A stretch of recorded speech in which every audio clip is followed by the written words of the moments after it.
ធ្វើសេចក្តីល្អធ្វើមិនឲ្យបានផល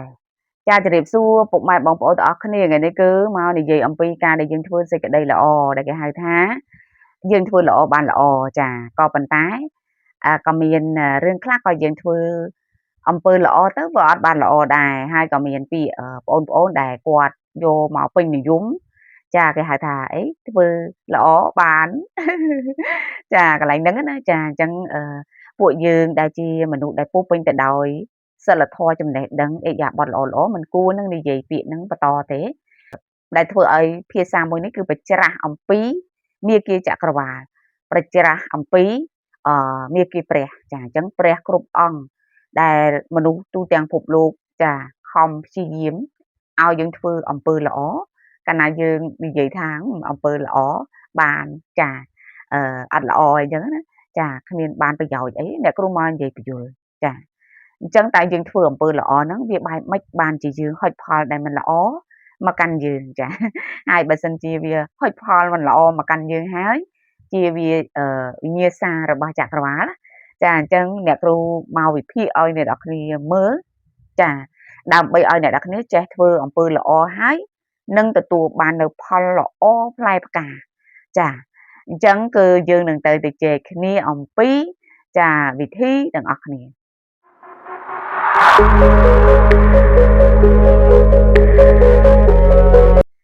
ចាវិធីទី1គឺយើងកុំព្យាយាមធ្វើល្អចាអ្នកនរគ្នាមានទេចាអ្នកខ្លះគឺព្យាយាមធ្វើល្អទេចាដូចថាយើងចង់ធ្វើបុណ្យចាប៉ុន្តែចិត្តរបស់យើងអត់ចង់ធ្វើទេចាតែដើម្បីកាតព្វកិច្ចឬមួយក៏ដើម្បីឲ្យគេមើលឃើញថាយើងហ្នឹងគឺជាមនុស្សល្អអញ្ចឹងណាយើងបខំចិត្តធ្វើអំពើល្អហ្នឹងចាបែរថាធ្វើទាំងមិនចង់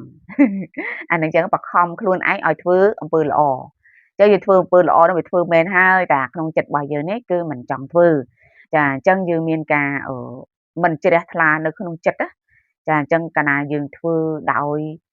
មិនសប្បាយចិត្តទេចក្រវាឡក្នុងខ្លួនរបស់យើងគឺជះប្រេកង់យើងនឹងឯងក្នុងខ្លួនណាអញ្ចឹងដល់តែពេលលទ្ធផលវាអត់ល្អបានយើងឆ្លើយថាឃើញទេ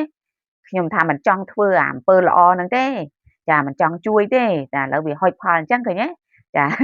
អានឹងអញ្ចឹងយើងបខំចិត្តយើងទៅធ្វើល្អព្រោះដោយសារអីយើងគិតអញ្ចឹងមួយបាត់ហើយបខំចិត្តខ្លួនឯងធ្វើចាដល់ពេលអាផលហុចតាមអាចិត្តរបស់យើងដែលប្រាថ្នានៅក្នុងអនុសម្បញ្ញញ្ញៈហ្នឹងចាយើងតែឃើញតែមែន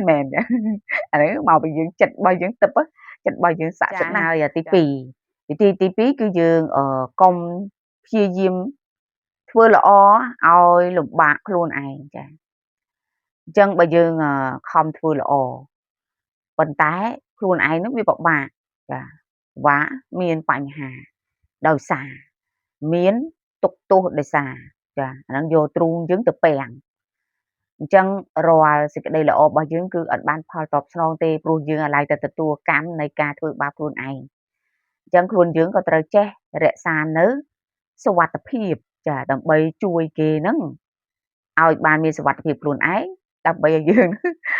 បានជួយគេតទៅទៀតណាអ្នកនាងចាគេឲ្យជួយខ្ចីលុយឲ្យគេអីខំយកខ្លួនឯងទៅធានាលុយឲ្យគេចាព្យាយាមខ្លួនឯងមានលុយឲ្យដើរខ្ចីគេយកទៅឲ្យគេទៀតអញ្ចឹងអាហ្នឹងគេហៅថាព្យាយាមឲ្យពិបាកខ្លួនឯងហ្នឹងចាមិនមែនថាឲ្យអាត្មានិយមទេប៉ុន្តែបើយើងមានលុយឲ្យគេខ្ចីទៅចាតែទុកដំណុកបំរុងដល់គ្រួសារយើងផងគេឲ្យគេខ្ចីអស់ខ្លួនឯងហ្នឹងអត់មានបាយញ៉ាំចាហើយបើអត់លុយទេគឺយើងឆ្លើយថាអត់មានលុយអត់មានអីដែលជួយទេបាច់ចាំបាច់យកទ្រូងទៅពាំងទេអាហ្នឹងអញ្ចឹងណាចាអញ្ចឹងគ្រប់រឿងគ្រប់ហេតុការណ៍គឺយើងអាចជួយបាននៅក្នុងចន្លោះសមត្ថភាពដែលយើងអាចជួយបាននោះអាការជួយរបស់យើងវាតិចទៅជុំវាស្ដុកស្ដំក្នុងចិត្តយើងវាជ្រះថ្លាអញ្ចឹងហើយក៏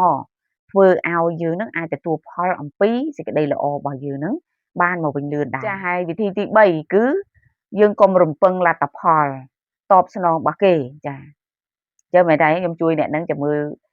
លើក្រោយគឺគេនឹងជួយយើងវិញ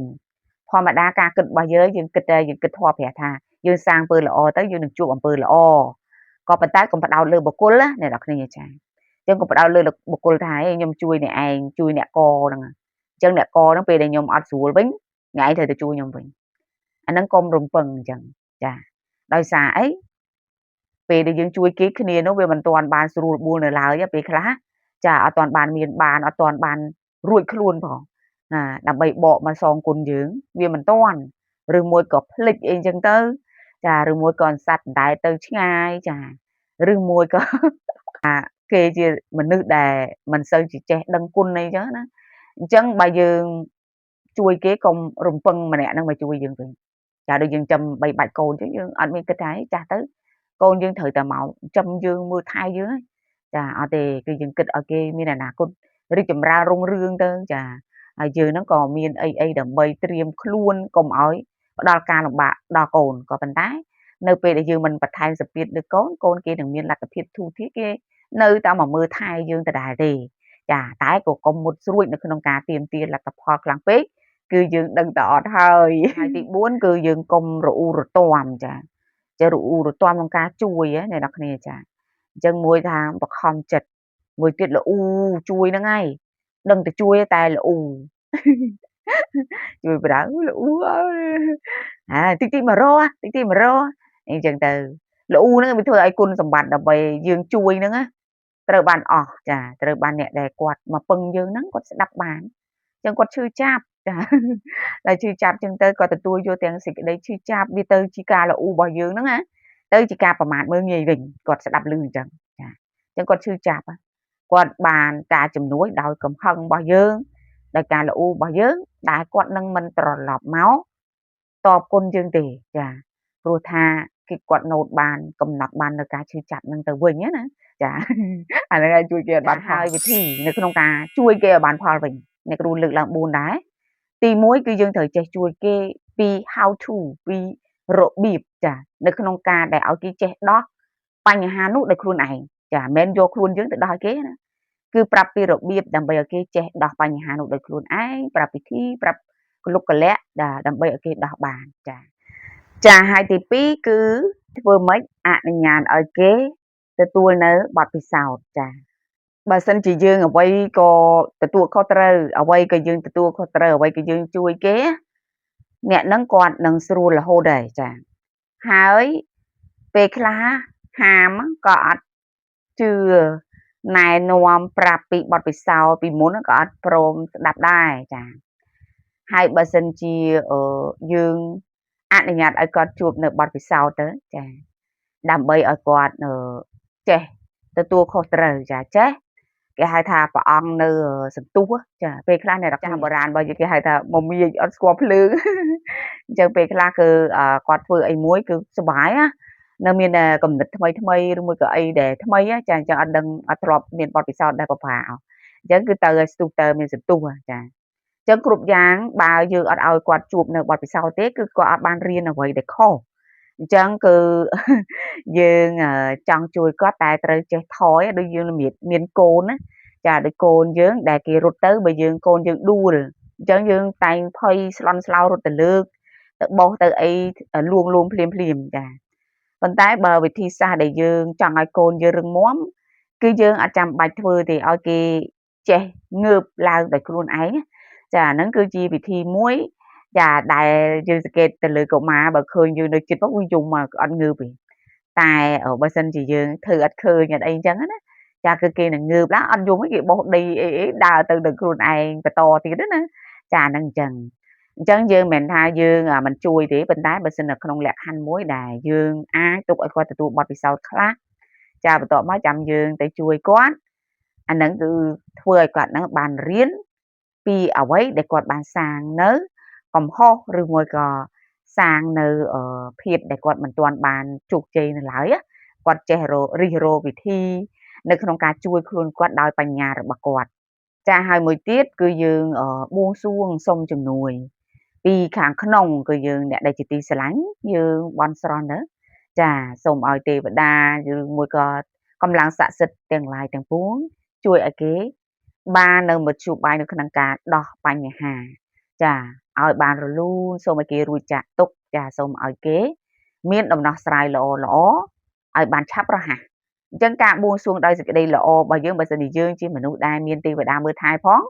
ការបួងសួងរបស់យើងគឺស័ក្តិសិទ្ធិអញ្ចឹងទេវតាដែលមើលថែយើងគឺទៅជួយប្រសិទ្ធពរជ័យដល់អ្នកហ្នឹងហើយចាហ្នឹងគឺជាការដែលយើងជួយពីគេហៅផ្លូវក្នុងទៀតណាចាគឺការឧទ្ទិសសុំទេវតា ជួយទៅលើមនុស្សដែលយើងចង់ជួយហើយនឹងទី4គឺយើងត្រូវជ្រះថ្លាចាជ្រះថ្លាវាយើងចង់ជួយគេគឺយើងយកចំណែកណាដែលយើងគិតថាវាមិនប៉ះពាល់ដល់ខ្លួនយើងនិងក្រុមគ្រួសាររបស់យើងចាពេលវេលាក៏ដោយអីក៏ដោយគឺយើងអាចសេរីបាននៅក្នុងការដែលធ្វើឲ្យខ្លួនយើងមានសុវត្ថិភាពចាហើយនឹងយើងជ្រះថ្លាទៅពេលដែលយើងជួយទាំងម្ហូបអាហារចាទាំងលុយកាក់ទាំងអីផ្សេងៗដែលយើងគិតថាអាចជួយគេបានគឺយើងជួយជាការតបគុណបានគឺតបអញ្ចឹងអរគុណច្រើនអ្នកនរគ្នាសម្រាប់ការតាមដានវីដេអូជូនពរឲ្យអ្នកនរគ្នាចាទទួលបាននៅធម៌ពលដែលបានធ្វើសេចក្តីល្អហើយជួបតែនឹងសេចក្តីល្អចាហើយយើងនឹងបន្តការធ្វើសេចក្តីល្អរបស់យើងតទៅទៀតចាហើយទៅតាមការលទ្ធភាពជ្រះថ្លាចាអញ្ចឹងពីតិចទៅច្រើនទៅតាមលទ្ធភាពរបស់យើងមិនបខំពេកទេចាតែយើងត្រូវធ្វើជាប់ជាដរាបហើយកុំយកពាក្យដែលភាសាថាអូធ្វើល្អបានអាចចានឹងយកមកដែលធ្វើឲ្យយើងបាត់បង់ដើរបច្ច្រាស់នៅមាគ៌ាចក្រវាលចាអរគុណច្រើនអ្នកនាងកុំភ្លេចចុច Subscribe Channel របស់អ្នកគ្រូផងយើងជួបគ្នានៅវីដេអូក្រោយទៀតអរគុណច្រើន